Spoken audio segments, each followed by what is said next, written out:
Tuko na Evelyn hapa. Mtajitambulisha vizuri Evelyn, alafu tutaanza moja kwa moja kuzungumzia sheria ambayo leo tunaenda kwenye sheria za kazi, lakini tunalenga kundi la watu wenye ulemavu. Yes. Karibuni sana. Asante. Kama kawaida mimi naitwa Evelyn Mwambungu, ni mwanasheria, lakini pia ni nafanya kazi na mtandao wa tetezi wa haki za binadamu THRDC kwenye eneo la kujengea uwezo, training na masuala mbalimbali kwa ajili ya kuhakikisha jamii tunakuwa na uelewa mpana wa masuala ya haki za binadamu. Lakini siko peke yangu, niko na Emmanuel Majeshi. Yes. Karibu. Asante. Naitwa Emmanuel Rafael Majeshi. Actually ni mwanasheria pia, nafanya kazi na mtandao wa tetezi wa haki za binadamu Tanzania.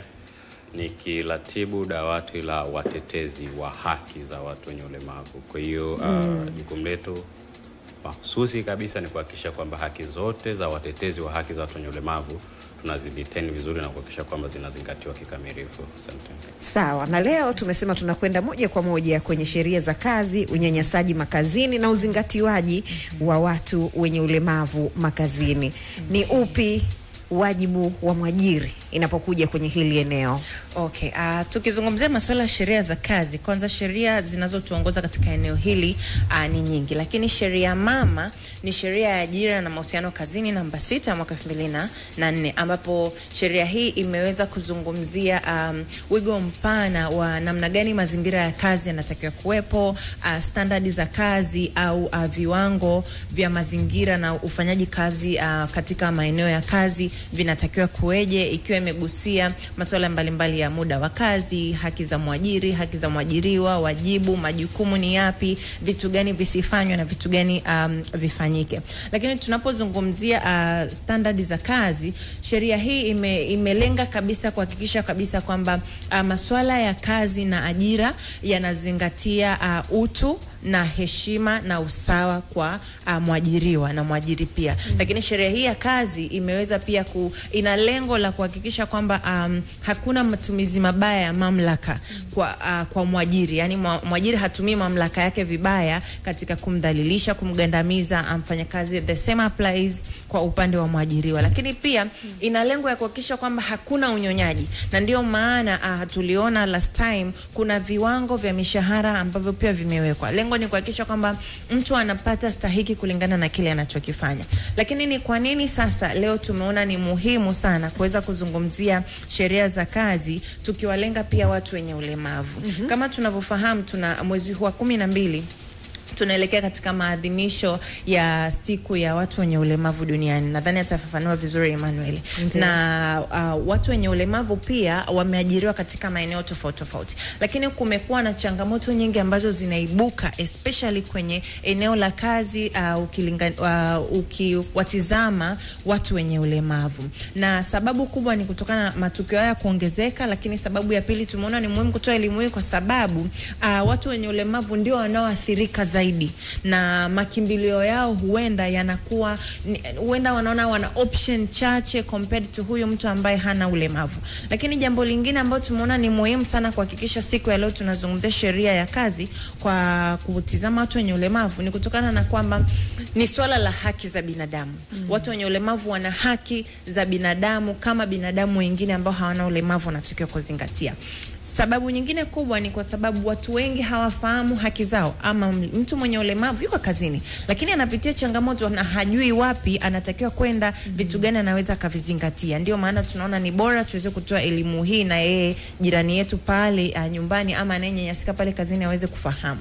Na jambo lingine ni kwa sababu ya kwamba maeneo ya kazi yanapaswa kuwa salama, na ili kuweza kujenga pia uchumi wa nchi, desturi nzuri, mtu anapotoka nyumbani kwenda kazini aone anakwenda sehemu salama. Kwa hiyo ni vitu kama hivyo ambavyo vimetupelekea sisi leo kuweza kutamani jirani yetu aweze kuelewa. Sasa kuna scenario moja imekuwa ikienea mitandaoni na zimekuwa ni changamoto kwamba kuna watu wamekuwa wakinyanyaswa na mabosi zao, viongozi wao makazini, wengine wakipigwa kabisa na bosi na anashindwa tumeona kuna baadhi ya mataifa, kuna baadhi hata ya mabosi ambao wanazunguka mtandaoni wanawapiga wafanyakazi, wanawadhalilisha, wanawafanyia unyanyasaji wa kijinsia, lakini yule mfanyakazi anakuwa bado anaendelea kufanya kazi, yuko pale na haelewi, na kuna klipu zimekuwa zikisambaa, lakini watu hawajui kama ni kosa na kama ni kosa waende wapi. Kwa hiyo tukizungumzia sheria ya ajira na mahusiano kazini,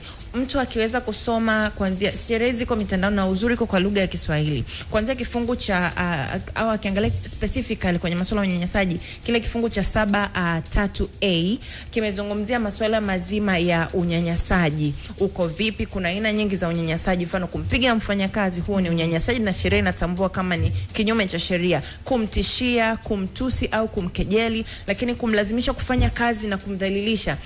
Unakuta mkataba wako unasema wewe unatakiwa kufanya kazi hizi, lakini bosi au kiongozi anakulazimisha kufanya kazi fulani ambazo ziko nje ya mkataba au ni kinyume hata cha sheria inaposema. As long as wewe ni mwajiri wake, una shida ya kazi, unahitaji kuingiza kipato, anakulazimisha ufanye kazi nyingine. Lakini kuna kumshambulia au kumfanyia vurugu wakati mwingine kwenye eneo lake la kazi, eneo la nje akiwa hayupo kwenye kazi. Hii imekuwa ni changamoto, na sheria hii imeweza kukataza kabisa na inasema ni kinyume cha sheria, na unaweza kukuta kuna vitendo hivi vinapelekea pia moja kwa moja kuwa sio tu makosa ya kazini, lakini inapelekea makosa kwa makosa ya jinai. Inawei kwamba mtu unaweza ukaenda ukashtaki polisi, ukatoa taarifa polisi, na mtu huyu au mwajiriwa wako anaweza akafunguliwa mashtaka. Lakini kitu kingine tofauti na mwajiri kumfanyia unyanyasaji mwajiriwa, kumekuwa na ufanyaji wa makosa haya au unyanyasaji huu kwa wafanyakazi.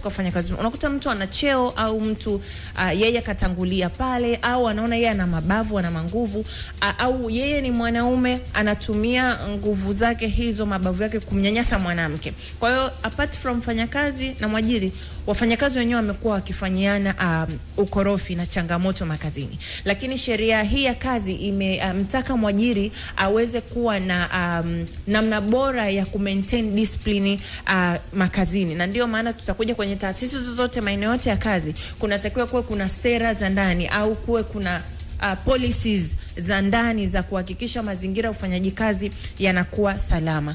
Na ikitokea in case mtu ameweza kufanyiwa unyanyasaji, udhalilishaji anapokuwa eneo la kazi, ana maeneo mengi ya kuweza kutoa taarifa na kuweza kuripoti na kuweza kupata msaada.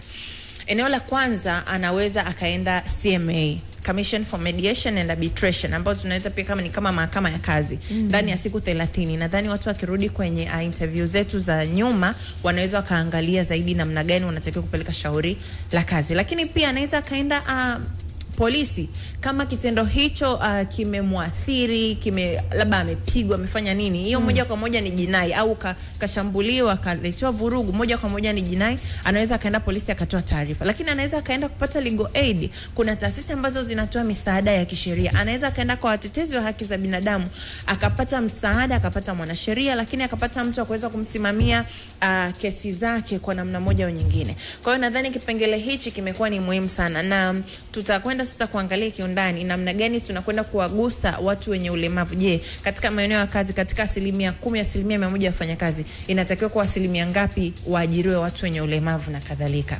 Okay, yes. Sawa. Sawa, basi kabla hatujampa nafasi Bwana Emmanuel naye aweze kuzungumza katika hili, tuna ujumbe hapa kutoka Azam TV. Na sasa Azam TV bwana wameamua kuwasha moto tena. Tumewarudishia bei yetu ya zamani kabisa. Ya safari hii ni balaa zaidi. Unajua ni kisimbuzi bei gani? Yaani kisimbuzi ukijumuisha na antena ni shilingi 39 tu peke yake. Kisimbuzi peke yake ni shilingi 29 tu. Uone kama ni rahisi sana. Rahisi na unapata yote haya sehemu zote zinazouza kisimbuzi cha antena cha Azam TV.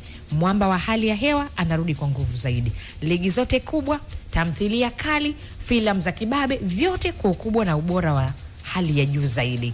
Ni usisahau, lipia kifurushi chako cha shilingi 28,000 tu, dunia ya burudani inakuwa mikononi na machoni mwako. Azam TV tumekiwasha sasa, ni zamu yako kufurahia. Unataka nini tena mdau wangu? Jamani, Azam uko kwa ajili yako. Emmanuel, karibu sana. Katika kuongezea yale ambayo Evelyn amezungumza, nini hasa kingine ambacho tunatakiwa kujua kama mwajiri, mtu mwenye taasisi, ama pengine mtu mwenye ulemavu ambaye anasikiliza muda huu kuhusiana na haki, sheria pamoja na wajibu kazini? Asante sana na Mariam. Kwanza nichukue fursa hii kipekee kabisa kushukuru actually kwa fursa hii, na nizungumze na majirani zetu wanaotusikiliza sasa hivi. Kwanza kama alivyoeleza dada Evelyn, kimsingi katika eneo la ajira tunaongozwa na hiyo sheria ya ajira na mahusiano kazini. Lakini pia katika context ama katika muktadha wa watu wenye ulemavu, pamoja na hiyo sheria ya ajira na mahusiano kazini, pia tunayo sheria ya watu wenye ulemavu. Hii ni sheria namba 9 ya 2010, ambapo pamoja na mambo mengine actually imeeleza wazi juu ya haki ya ajira kwa watu wenye ulemavu na mazingira kwa ujumla ya ufanyaji kazi au maeneo ya kazi. Sasa ni muhimu sana majirani zetu wakafahamu ni nini wajibu kwa waajiri, ni nini wajibu pia kwa wafanyakazi wenye ulemavu, lakini pia nini wajibu wa wafanyakazi wengine ambao kwa namna moja ama nyingine wanafanya kazi pamoja na watu wenye ulemavu. Kwanza haki ya msingi ya kwanza eneo la kazi kwa mtu mwenye ulemavu ni kuhakikisha kwamba habaguliwi kwa namna yoyote ile, kwa maana ya kwamba anashirikishwa kikamilifu kwenye masuala mbalimbali ya in management level, na masuala mbalimbali yanayoendelea pale ofisini anapaswa pia kuwa informed kama watu wengine, lakini pia kupewa fursa sawa na watu wengine.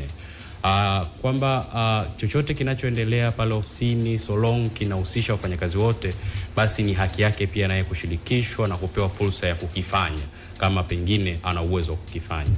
Lakini pia kuna haki ya ufikikaji, tuseme accessibility ya kitaalamu, kwamba mazingira ya ufanyaji kazi ni rafiki kiasi gani. Nimeona hapa kwa mfano, lese ofisi ina ngazi. Ndiyo. Na mtu pengine ana changamoto ya ulemavu wa miguu. Sasa anapandaje zile ngazi? Kwa mazingira ya kazi pia ni moja kati ya eneo muhimu sana ambalo kwa waajiri wanapaswa kulizingatia ili kuwapa uhuru na nafasi sawa, fursa sawa kwa wafanyakazi wenye ulemavu kuweza kutimiza majukumu yao vizuri. Lakini kwa hapo unataka kuzungumzia miundombinu wezeshi. Exactly, miundombinu wezeshi. Okay. Lakini pia tukiongelea kuhusu accessibility, pia kuna issue ya mawasiliano. Unaweza ukaimagine lese unafanya kazi na mtu mwenye changamoto ya kusikia. Mawasiliano yanawezeshwaje pale ofisini kuhakikisha kwamba naye anawasiliana na watu wengine ama anawasilisha kile anachotaka kukiwasilisha mahali husika. Kwa hiyo huu ni wajibu actually kimsingi wa mwajiri kuhakikisha kwamba anatengeleza mazingira rafiki ili kumpa fursa sawa huyu mtu mwenye ulemavu ama mfanyakazi mwenye ulemavu ili kuweza kufanya kazi vizuri bila vikwazo vyovyote. Sasa ukija kwenye sheria zetu, kwa mfano hii sheria ya ajira na mahusiano kazini imeeleza katika level ya recruitment ama unapoajiri, kwa mfano kwa mwajiri anapaswa kuhakikisha kwamba anazingatia ujumuishwaji wa watu wenye ulemavu kwenye process ya ajira. Kwa mfano, sheria inasema kwamba kwa mwajiri mwenye uwezo wa kuajiri zaidi ya waajiriwa 20, 3% ya wale waajiriwa wanapaswa kuwa ni watu wenye ulemavu. Sasa mimi na wewe tujiulize, hili linatekelezwa kwa kiasi gani na waajiri wetu? Kwa hiyo ni ombi langu na it's a call actually kwa waajiri wote kuhakikisha kwamba wanawapa fursa watu wenye ulemavu, kwa sababu kwanza utakubaliana na mimi kumekuwa kuna mwamko mkubwa sana kwa nowadays actually kwa watu wenye ulemavu. Wengi ni wasomi, wana ujuzi, wana uelewa na wanaweza pia wakadeliver vizuri kama watu wengine. Kwa hiyo kuna kila haja sasa kuhakikisha kwamba waajiri wanatengeleza mazingira rafiki, miundombinu pia kuhakikisha kwamba wanapofanya michakato ya uajiri basi wanazingatia pia kuwalikwiti watu wenye ulemavu. Sasa ukija kwa sheria yenyewe ya watu wenye ulemavu, hiyo sheria namba 9 2010 imeeleza na imetamka wazi mpaka wajibu wa mamlaka husika, wajibu wa waajiri, lakini pia wajibu wa mtu mwenye ulemavu mwenyewe, kwa sababu kila upande actually una wajibu wa kutekeleza kuhakikisha kwamba tunakuwa na mazingira yenye usawa na rafiki katika ujumuishwaji wa watu wenye ulemavu hasa katika eneo la kazi. Na kiukweli mimi nisisitize sana kuwepo kwa mazingira rafiki hasa kwenye upande wa miundo mbinu. Na hii imekuwa changamoto kubwa sana, na kuna ofisi moja niliongozana na rafiki yangu mmoja ambaye anatumia wheelchair. Ilikuwa ni changamoto sana kwa yeye kupata huduma ilikuwa inapatikana kwenye ile jengo husika, na ukiangalia kimsingi ilikuwa ni ofisi muhimu. Sasa unaweza ukaona, na bahati mbaya sana katika hiyo ofisi pia kuna mtu mwenye ulemavu, kwa hiyo inalazimika afanyie kazi katika eneo ambalo sio rafiki, kwa sababu bahati mbaya sana miundombinu ya ofisi sio rafiki kwa yeye kuweza kutimiza wajibu wake vizuri ama kumove from one place to another, ili kuhakikisha kwamba pia naye anakuwa productive kama watu wengine. Kwa hiyo tunapoelekea siku ya watu wenye ulemavu duniani tarehe 3 Disemba, ni wito wetu sisi kama wanamtandao watetezi wa haki za binadamu Tanzania kwa wote ambao tunaita duty bearers, wale watu ambao wanabeba wajibu wa kuhakikisha kwamba wanachagiza uwepo wa mazingira rafiki kwa watu wenye ulemavu ili kuweza kufanya kazi vizuri na kutokuwa na vikwazo actually katika ufanyaji wa kazi. Hapa ni pamoja na serikali, nimeshasema kuhusu waajiri, nimesema kuhusu colleagues kwa maana wafanyakazi wenzao, lakini pia hata kwa watu wenye ulemavu wenyewe wanawajibu actually kuhakikisha kwamba wanawasiliana ama wanawasilisha kile ambacho kwa namna moja ama nyingine kinawaletea vikwazo ama kinawanyima ile access ya moja kwa moja kuweza kudeliver. Kwa hiyo ninasisitiza sana kwa majirani zetu na watu wote ambao wananisikiliza, viongozi na watu wote ambao waajiri na watu wote ambao kwa namna moja ama nyingine wana associate na watu wenye ulemavu, kuhakikisha kwamba wanakuwa wanachagiza actually ustawi lakini pia ujumuishwaji wa watu wenye ulemavu katika maeneo ya kazi.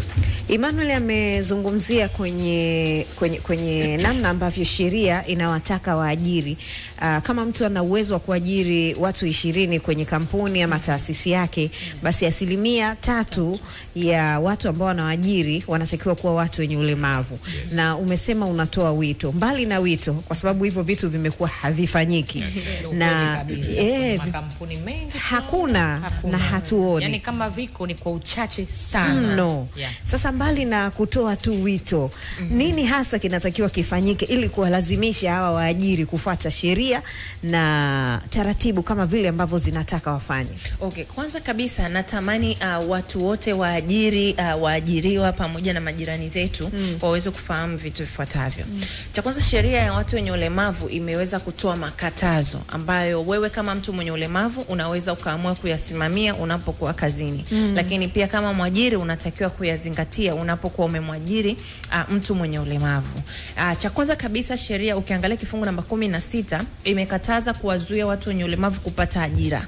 Kwa hiyo mtu yoyote au mwajiri yoyote ambapo umetangaza nafasi za kazi, amekuja mtu amefanya application ana ulemavu lakini ana qualification zile ambazo ungetakiwa na unaweza kumwajiri kama ukitizama vizuri. Na huwa inasemwa sheria inatamka kwamba ni minimum qualification. Yes, it's a minimum. Vigezo vya chini kabisa. Yes, umeona kabisa anavyo. Yeah. Alafu unaamua sababu yako ya kutokumwajiri ni kwa sababu ana ulemavu. Sheria imekataa na iko wazi, na unaweza wewe kama ni mwajiriwa au wewe mwajiri unaweza ukachukuliwa hatua. Lakini katika kifungu hicho sheria hii imekataza kuwashusha katika nafasi za kazi kwa sababu ya ulemavu. Let's say kuna mtu yuko kwenye management level au kwenye level fulani, lakini kwa sababu tu ana ulemavu kaja mwingine ambaye hana ulemavu, unaona mtu huyu mwenye ulemavu kuna vitu vingi, gharama ni kubwa katika maintain na nini, unaamua kumshusha kumweka mtu mwingine kwa sababu tu ana ulemavu. Sheria imekataza. Katazo lingine ni kuwanyima mafunzo au fursa mbalimbali za kupandishwa vyeo au fursa zinazotokea pale kazini. Let's say kuna nafasi imetokea kwenda Zanzibar na mtu huyo mwenye ulemavu anaweza kwenda kuifanya, au nafasi imetokea kwenda nchi za nje kwenye mafunzo fulani, lakini unaona kuliko huyo aende, bora huyo aende. Kwa kutumia kigezo cha mtu mwenye ulemavu unamnyima ile fursa, ni kosa na ni katazo. Na samani da Evelyn, kama naweza nikachomekea kidogo hapo. Ukiangalia excuse ya waajili wengi kwenye ile eneo huwa ni sababu za gharama actually. Kwa sababu ukiangalia of course kwa namna moja ama nyingine mtu mwenye ulemavu ana associate na gharama fulani. Kwa mfano kwa mtu mwenye ulemavu wa macho kwa namna moja ama nyingine pengine atahitaji usaidizi anapoenda sehemu. Kwa hiyo kwa mfano Raise kuna outreach ya kwenda Dodoma au Zanzibar kama alivyosema Daeva, atalazimika kuwa na msaidizi. Kwa hiyo waajili wengi wanakwepa huo wajibu wa facilitate huyu mtu mwenye ulemavu na msaidizi wake ili kuweza kwenda kufanya hiyo execution ya kazi fulani ambayo anaenda kufanya kule. Kwa hiyo nafikiri kuna kila haja ya waajili waone umuhimu wa kuwapa fursa sawa watu wenye ulemavu despite ya gharama ambazo zina associate kwa mtu mwenye ulemavu.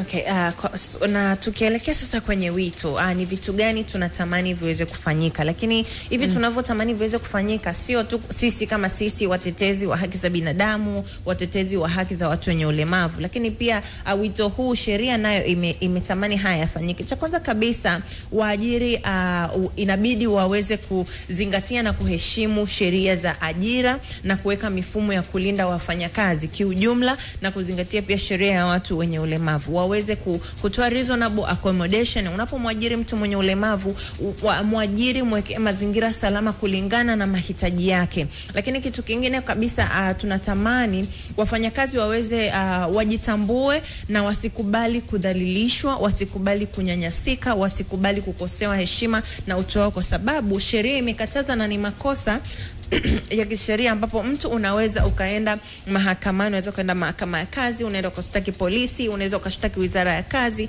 na ukapata haki zako. Lakini wito wetu mwingine ni kwa taasisi za haki za binadamu ziongeze usimamizi na kupata sauti kuhusiana na haki za wafanyakazi na watu wenye ulemavu, na tuweze kuziishi. Kama tuna sera za ndani kuhusiana na watu wenye ulemavu, masuala ya unyanyasaji wa kijinsia, ukatili, tuna sera za masuala ya discipline, tuweze kuziishi zile sera zetu za ndani, kwa sababu advocate ama tunaita uchechemuzi unaanza na wewe mwenyewe. Kama ni mzazi pale nyumbani, kama ni jamii, kama ni ofisi, kama ni wizara, tuweze kuyaishi yale ambayo tunatamani watu wengine wayafanye na hii elimu tunayoitoa. Lakini kitu kingine pia tunatamani au ni wito wetu kwa watu wenye ulemavu, mazingira ya kazi yaweze kubadilishwa na kuwa jumuishi, kwa sababu tuko kwenye dunia ya inclusiveness. Tunatamani watu hao waweze kufanya vitu vile ambavyo wote jumuiya ambavyo tunavifanya, na itakuwa ni jambo jema. Lakini katika kingine ni kuzuia na kusimamia ubaguzi na unyanyasaji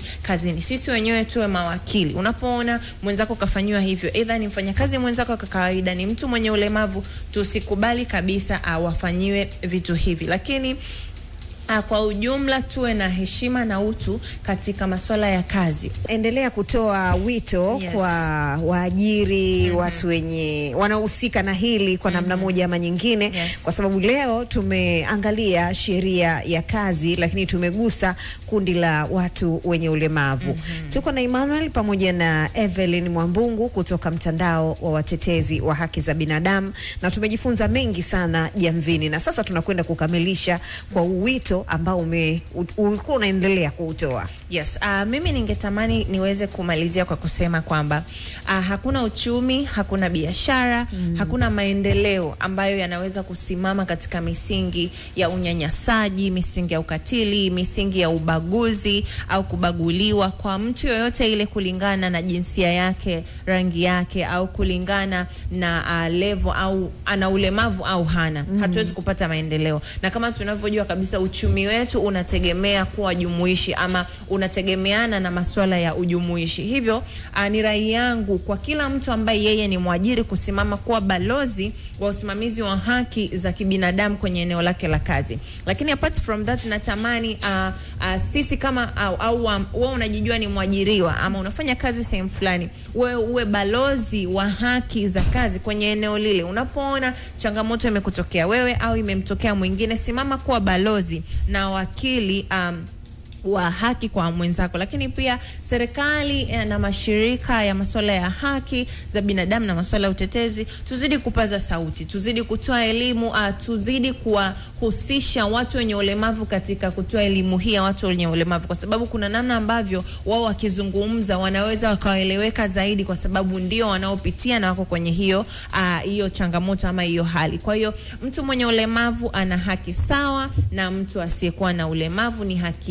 Ni wajibu wetu sote kumlinda na kumfanya ajumuike kwenye kila tunachokifanya. Yeah. Asante Evelyn. Emmanuel? Okay, asante sana Mariam. Well, nafikiri Evelyn amesema almost kila kitu, lakini mimi nisisitize tu kitu kimoja. Ukiangalia agenda za kimataifa, actually tunasema leave no one behind, kwamba twende bila kumwacha mtu yoyote nyuma. Katika jamii zetu tunaishi katika utofauti wetu. Pengine wewe unajiona ni mtimilifu leo, you never know kesho itakuwaje. Tujifunze kuheshimu tofauti tulizonazo katika jamii, tujifunze kuwapa fursa sawa, kuyapa fursa sawa makundi yote katika jamii, na kwa hapa nisisitize hasa kulipa fursa zaidi hili kundi la watu wenye ulemavu, hasa katika kuyatimiza mahitaji yao katika maeneo ya kazi, na kuhakikisha kwamba na wao pia wanapata fursa sawa kama watu wengine. Kwa kufanya hivyo, nafikiri tutakuwa tumetengeneza jamii yenye usawa, tutakuwa tumetengeneza jamii ambayo inatambua pia utofauti. Na wito wangu zaidi ni kwa waajiri. Kimsingi nyinyi ndio mmebeba dhamana ya kuhakikisha kwamba kwa namna moja ama nyingine mnachangia uhimilivu lakini pia ustawi wa watu wenye ulemavu. Unapomwamini mtu mwenye ulemavu na kumpa nafasi ya kufanya kazi katika ofisi yako, katika institution yako, katika biashara yako, tafsiri yake ni kwamba pia unamsaidia katika eneo la uchumi, lakini pia pengine kwa namna moja ama nyingine unaendelea kuimarisha jamii ya watu wanaomzunguka. Kwa hiyo niendelee kusisitiza kwa waajiri kuhakikisha kwamba wanatimiza hili takwa la kisheria la kuwapa fursa watu wenye ulemavu. Ukiwa na uwezo wa kuajiri waajiriwa 20, make sure basi asilimia 3 za watu wenye ulemavu unazizingatia. Na kwa yule ambaye ana uwezo kwa ajili zaidi ya hapo ni vizuri, kwa sababu tunaamini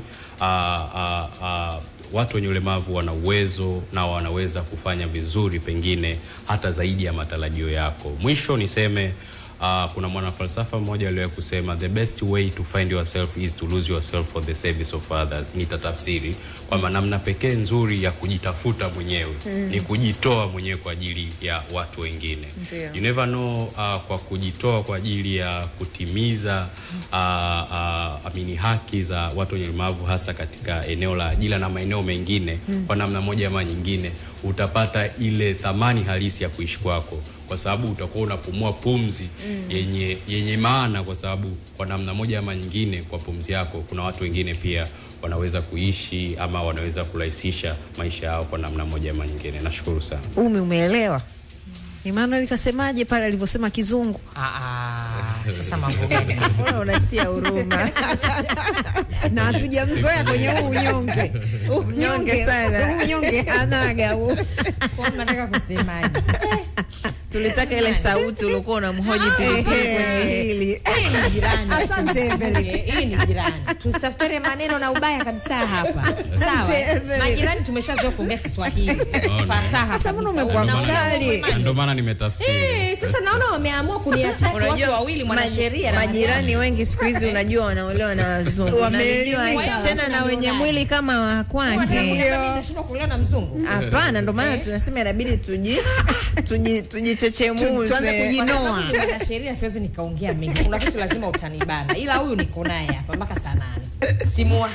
Na uzuri ni kwamba kwa namna yoyote ile ukitweza utu wangu Evelyn yupo kunisimamia. Jamani Evelyn. Lakini pia Mariam, bila kusahau tunapoelekea siku ya watu wenye ulemavu, siku ya kimataifa ambayo ni tarehe 3 Disemba. Kwa kama nilivyosema awali, sisi kama mtandao wa utetezi wa haki za binadamu Tanzania actually tunaratibu kampeni ya nchi nzima ya kuendelea kuelimisha watu juu ya ujumuishwaji wa watu wenye ulemavu kwenye masuala mbalimbali. Kwa niendelee kutoa wito kwa taasisi zote zinazofanya kazi katika ngazi ya chini kuhakikisha kwamba kwa namna moja ama nyingine wanatimiza huo wajibu wao wa kuelimisha jamii, lakini pia kuyapa nafasi makundi ya watu wenye ulemavu ili kuweza kuaddress haki zao na concerns zao za mambo mbalimbali ili kuhakikisha kwamba tunaweza kuwa na jamii ambayo ni jumuishi. Asante. Crown Media. Hapa ni nyumbani.